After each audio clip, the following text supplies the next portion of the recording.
દક્ષિણ ગુજરાતની સુગર ફેક્ટરીમાં પણ ચૂંટણીનો જંગ જામી રહ્યો છે। સુરતની કામરેજ સુગર ફેક્ટરીની ચૂંટણી યોજાનાર છે।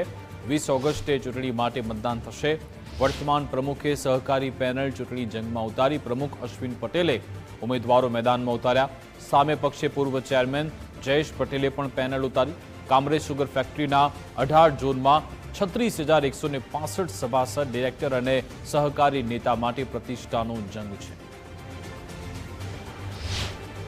છેલ્લા 5 વર્ષથી જે મેં પરિશ્રમ કર્યો છે, મારા અધિકારી કર્મચારીઓ જે ખંડથી લગનથી આ ફેક્ટરીમાં કામ કર્યું છે અને સભાસદોએ મને જે અવિરત પ્રેમ આપ્યો છે, ત્યારે મને વિશ્વાસ છે કે આવનારા દિવસોમાં કામરેજ સુગરનું સુકાન મારી સહકાર પેનલ હેઠળ નેજા હેઠળ તમામ ઉમેદવારોને વિજયી બનાવશે, એવો મને દ્રઢ વિશ્વાસ છે।